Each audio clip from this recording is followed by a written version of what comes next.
Assalamualaikum warahmatullahi wabarakatuh. Izin memperkenalkan diri.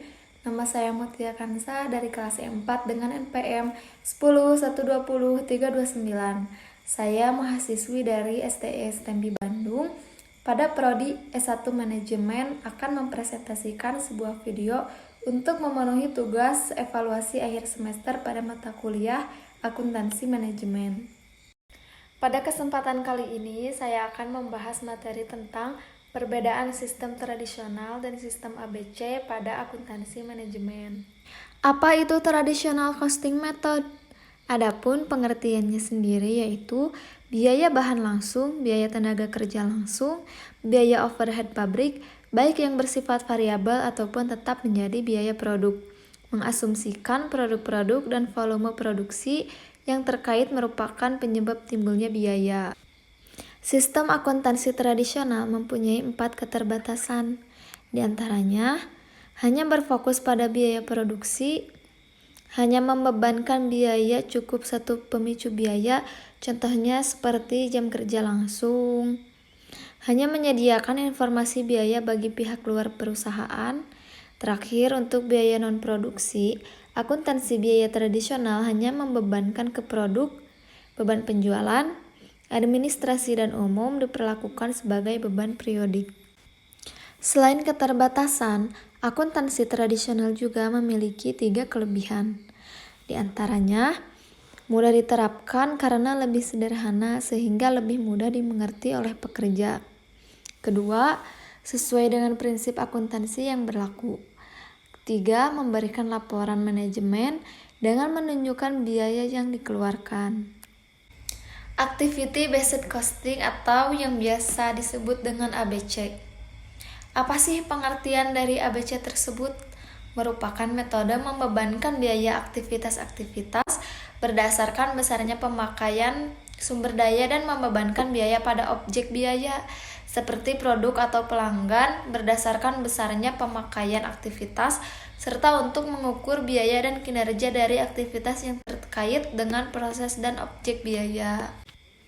Sistem ABC cocok diterapkan ketika pertama, operasi perusahaan mempunyai upah langsung antara 5-10% dari total biaya produksi.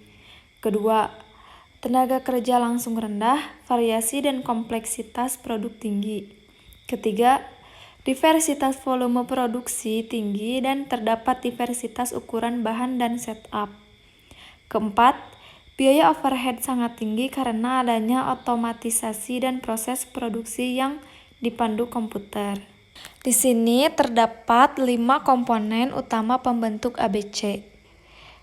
Di antaranya yaitu sumber daya, pemicu konsumsi sumber daya, aktivitas, pemicu aktivitas, dan objek biaya.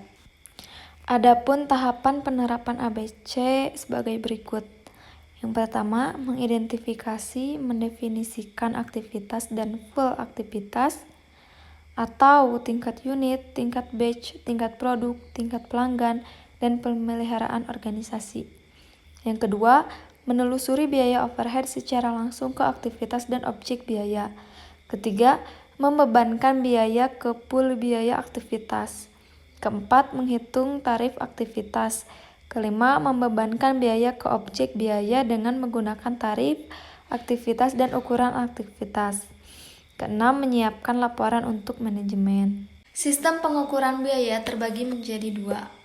Yang pertama ada biaya aktual, yaitu membebankan biaya aktual dari biaya bahan baku, biaya tenaga kerja langsung, dan biaya overhead ke produk. Yang kedua, biaya normal, yaitu membebankan biaya aktual dari biaya bahan baku dan biaya tenaga kerja langsung, namun untuk biaya overhead dibebankan ke produk dengan menggunakan tarif tertentu yang ditentukan terlebih dahulu atau bisa disebut predetermined rate overhead, yaitu tingkat yang digunakan untuk menentukan data yang diestimasikan. Adapun rumusnya yaitu sebagai berikut. Overhead yang dianggarkan dibagi dengan penggunaan aktivitas yang dianggarkan.